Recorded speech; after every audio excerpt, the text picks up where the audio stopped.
Hi, welcome to Kim's Art Show. I've been doing this now 5 episodes, and the first couple, I had to have my daughter come from my house and bring me something that I forgot. And so I finally figured out to make a little checklist.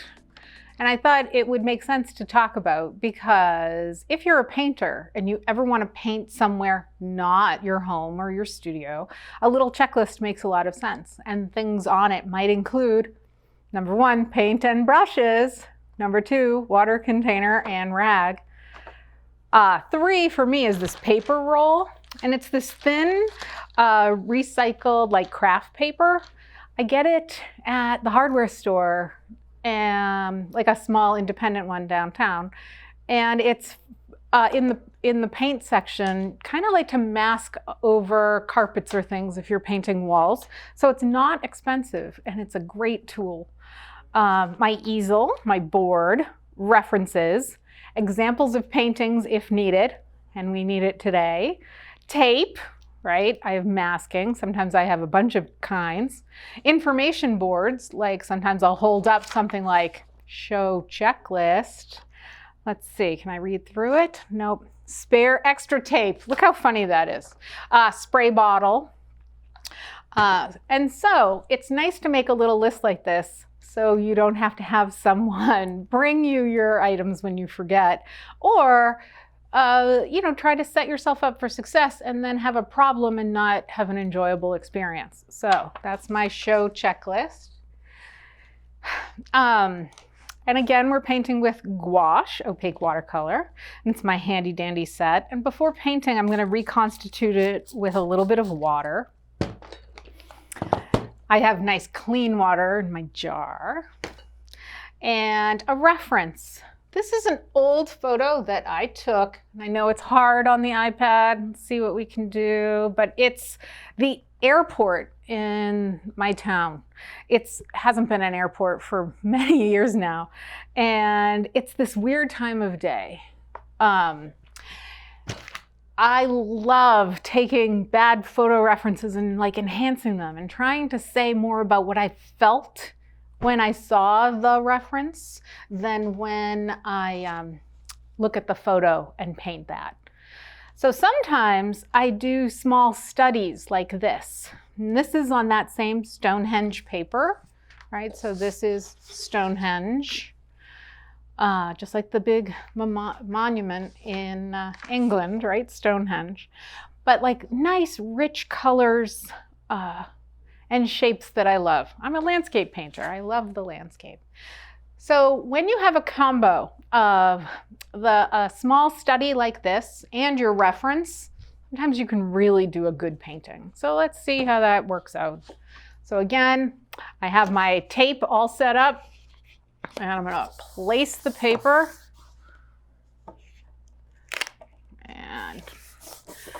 And now it's adhered without damaging the paper. And I'm going to do some sort of quick, right, my study of shapes. Nothing is straight, doesn't matter. The proportion of my reference is not this proportion. I can play with it. It's up to me. The sky and the land are almost the same. And so I'm going to change that. And I'm going to raise up the horizon just a little. And then there's the suggestion of like kind of a tree line, bigger over here, and there are like houses over here. Okay, so there's an old defunct runway. Kind of comes through here. This is kind of a hard thing to paint and make recede in space, but the suggestion of it is here. We'll see, maybe I'll leave it there. And then there's this big tree. If you guys look at any of my work on my website, kimweineck.com, KIMWEINECK.com, you'll see that I have this thing about cedar trees, pine trees, it's that shape. I also really love those round hay bales. They all look like sculptures kind of punctuating the landscape. There's another tree over here. right? And you know what's funny is, like, these are scribbles, but we know they're trees. And if I showed strangers, they would be like, those are trees, because we fill in the detail. Honestly, it's a pretty bad scribble, but it's a tree. I don't know how I'm gonna like 1, 2, 3. They look like, you know, they're kind of in this line. The funniest thing is when I try to do random, it ends up almost like mathematically equal.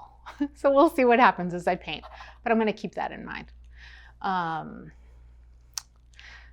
There's kind of some runway that jags out over here.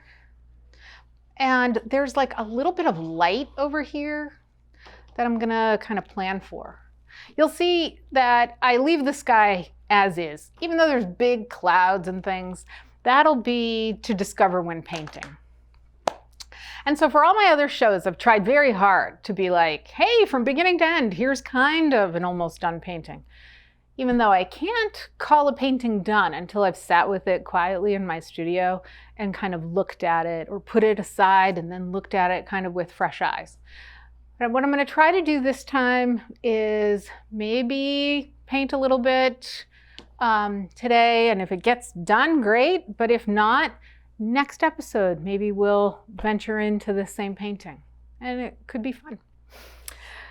Here's my paints, all nicely constituted. There really are some pretty colors.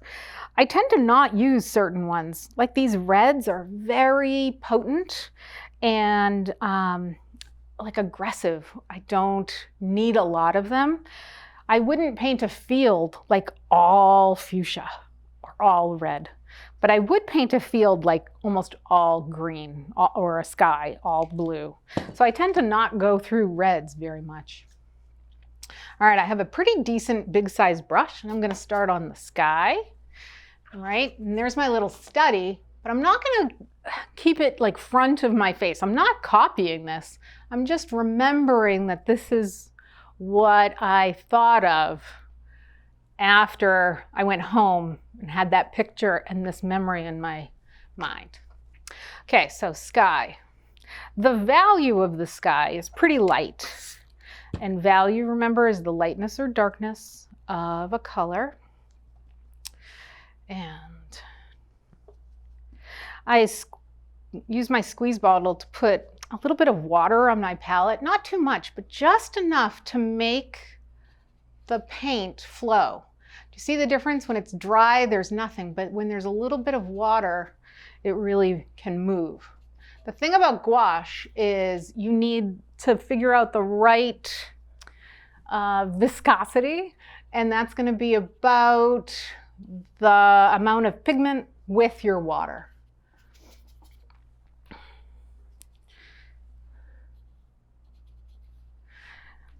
And you want to have your lines covered up, right? So I did some drawing. I want to be able to not see the drawing when I put that paint. It's opaque. Use that opacity. There's this thing that maybe in future episodes we could talk about, but it's when we lighten colors, we tend to just add white, and that can end up with a chalky painting that does not feel good. So it's important that we like kind of nail the value, but try to use like color as much as we can. Okay, so that's kind of a sky. It might end up darker. I don't know yet. Sometimes, like I've seen, and I've taken classes with artists who do these things. Like if you're working in pastel, they'll figure out where they're painting, what they're painting, and take out their pastel sticks, and they'll take out 14 colors that they're going to use. And that's all they use. Or oil painters will be like, I'm going to paint this nice scene at dusk. And they'll take their paints and they will mix puddles of paint that are just the colors that they're going to use. I don't paint like that. I wish I did, but I don't. I discover as I go. There's something good for me to that because I feel like I respond to what's happening. But not everyone works like that. And I think that is a takeaway. I have a friend, he's a chef, and he made me this wonderful meal once, and I gave him a painting lesson. And he told me that he didn't like my painting lesson because there wasn't ever like the answer, right? Instead, it was like, oh, well, you could do that, or you could do that, or you could do this. And he's like, I just want to know, right? But that's not how painting is. All right, so in talking about value, the lightness or darkness of a color, you're going to be like, Kim, stop saying it. But there you go. We have my lightest light is the sky. My darkest dark is this tree. And so I'm getting it in. And I'm using the same brush. So it ended up not having the same sort of darkness that I wanted because there was light sky on it because I clean it, but not great, you know. And edges. Edges are where like color meets color. In this instance, the color is just the paper. But nature doesn't have a lot of hard edges, right? I don't want the painting to feel like I cut out a construction paper, this tree. I want it to feel kind of natural and fuzzy. And with some brushes or too much water, it's hard to get that. When it's dry and see, you can get all that kind of fuzz. That's what you want. That's how nature feels. Nature's fuzzy edges. So I have in the next tree, and remember I was saying I didn't want it to feel like, you know, my 3 bears, right?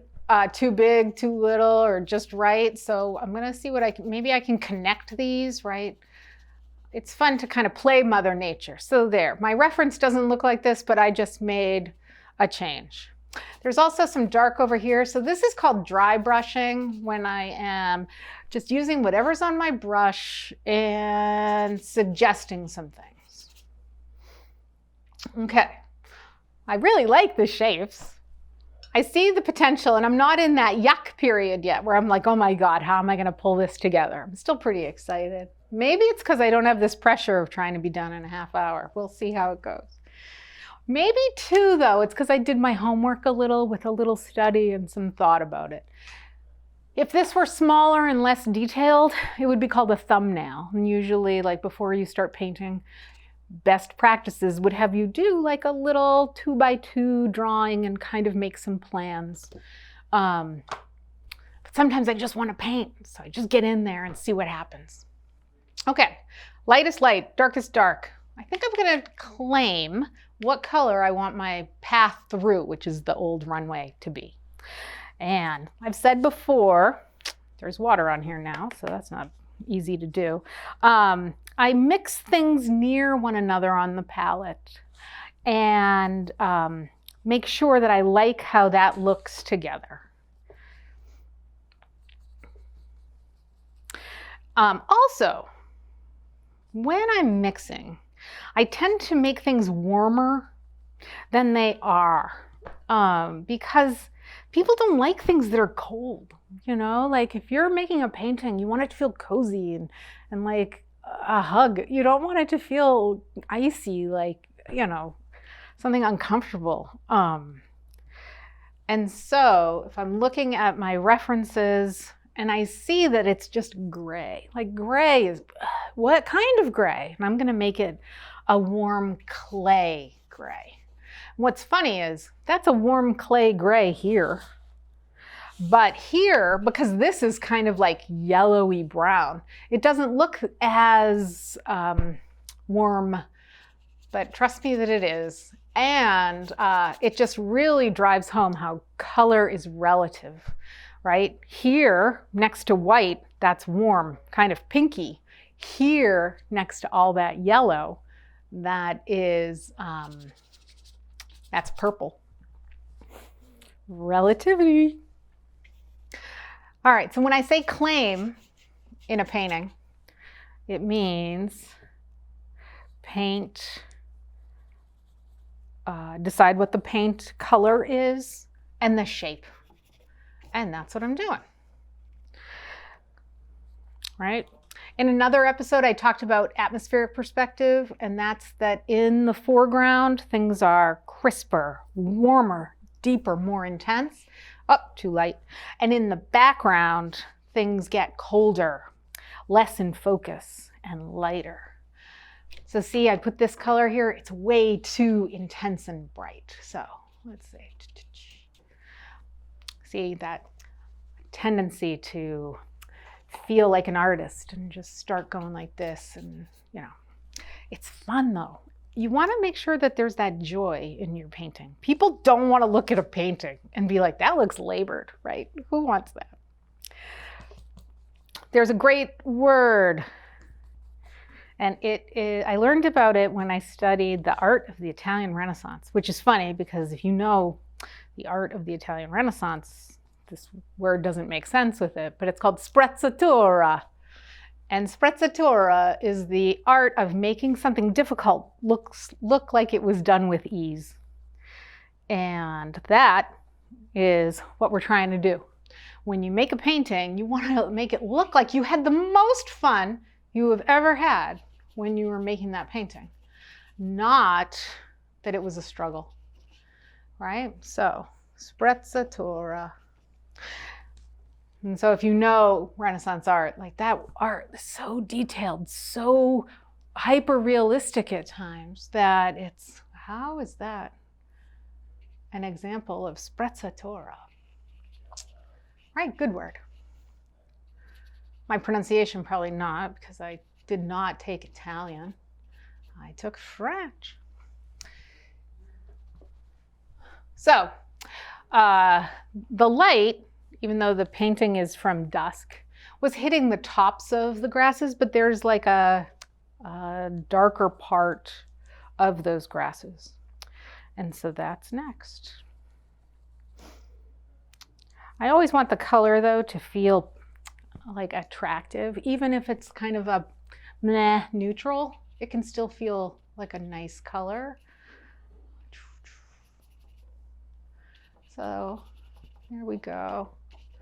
There's so many aspects to color, and in future episodes we can talk about color and color wheel and color mixing, and that's why I like calling this experiment and like little making a show Kim's Art Show. Like I can cover whatever I want, and the field of art is so vast. Who knows what's next, right? Maybe if I get some feedback that you want more instruction, I can be more academic. I love all the academic nuances of painting.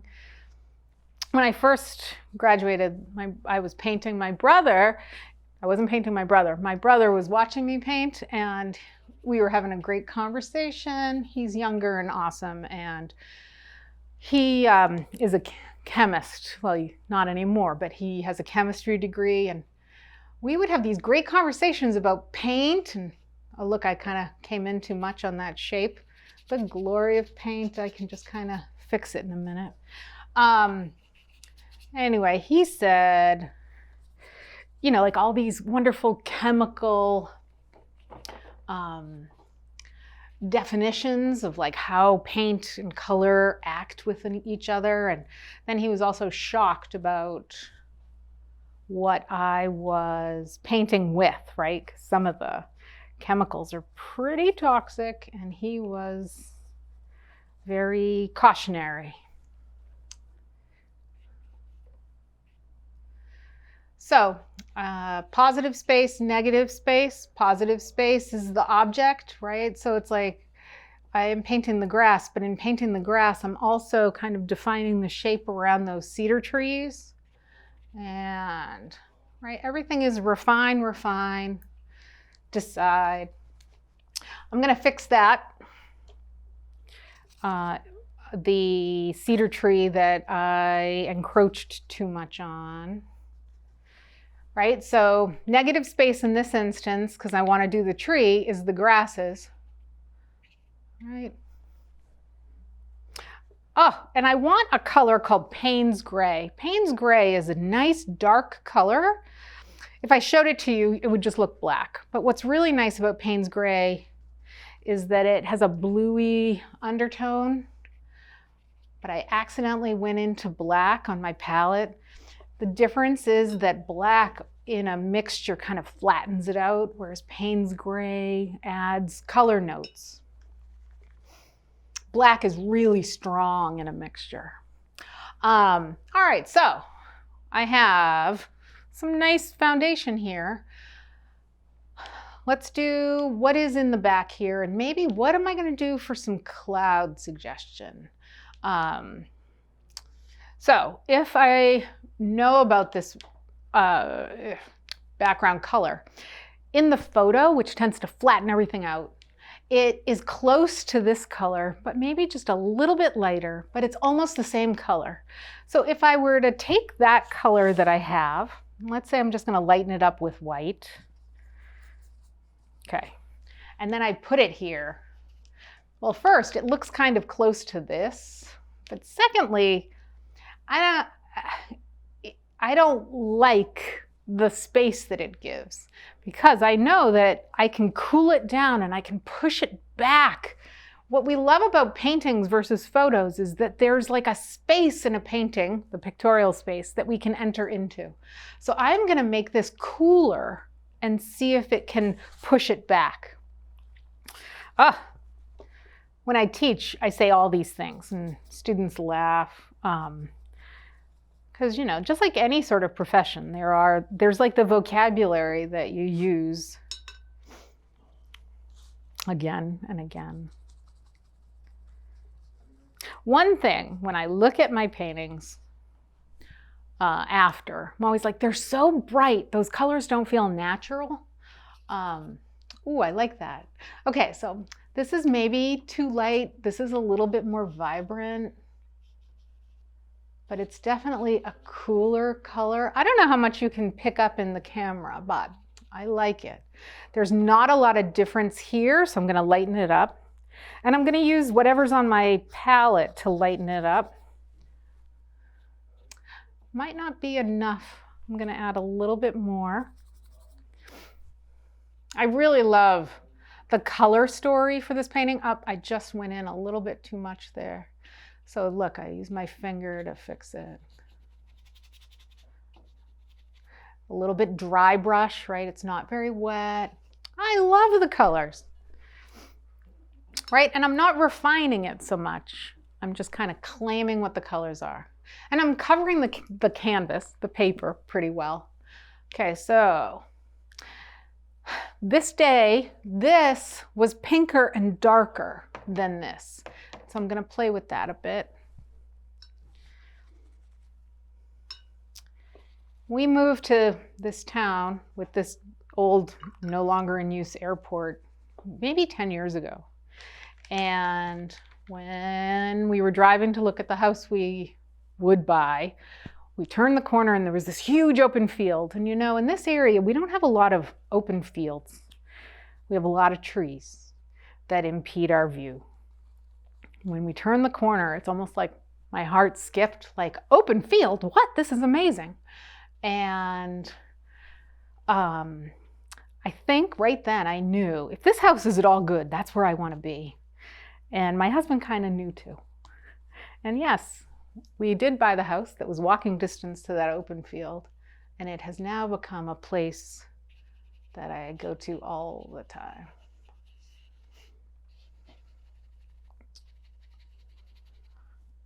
Oh, I love it. And I think the important thing here is cover it, claim color, claim spaces, refine later. Right? So it's kind of like this light salmon-y kind of color. I don't know. Fun. When I like my palette, then I know I'm probably liking the painting.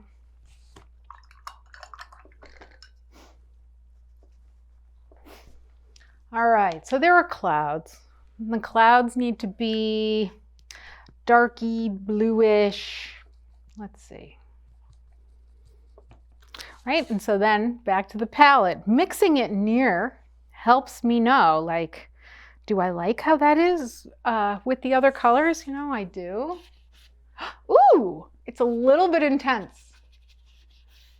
right? Like I said, when I paint, I'm very much discovering paints, colors, how they work together.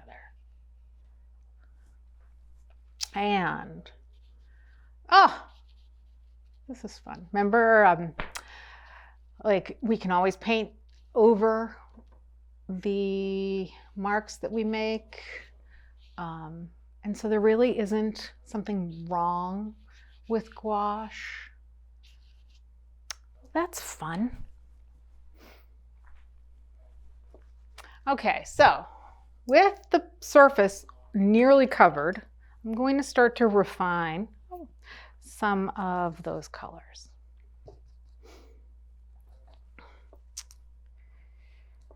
So when I first went to art school, you know, we would be given a paint list of these are the colors that you have. And so I became very like dogmatic about, well, that's the Impressionist palette and that's how I should paint. And as a teacher, you know, when I teach adults how to paint and kids, I very much am like, well, what do you want? I'm not as dogmatic. In my palette though, for a long time, I was very dogmatic. You don't have black on your palette. You don't have mixtures on your palette. You can mix any color. And so I can mix any color. But lately, I do this funny thing and I go and buy colors at the art supply store that I think are pretty, even if I could mix them. And they're fun. Like, look at that really light peach color. I love that color. And sometimes when I'm mixing something lighter, right, maybe I'll take that purple and I'll add that color in. That's really great. But my art professors would be like, oh, gross, you could have mixed that yourself. Yes, but I don't have to. That's very artist, right? You can't tell me what to do. All right, so we have a really nice foundation here. And we can continue in the next show. It'll be hard, though, to put it aside and not work on it. Right? Kind of getting there.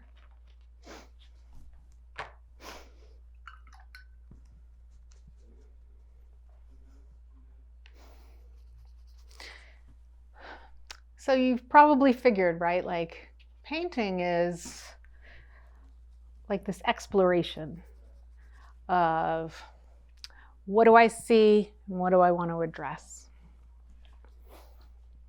And so that's what I do.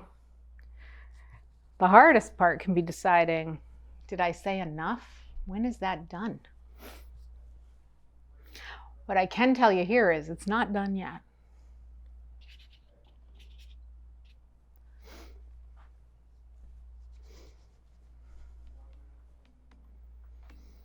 Oh, and it's so hard not to pick up a little brush and put in details.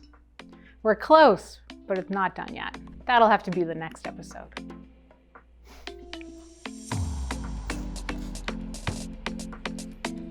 Thanks for watching.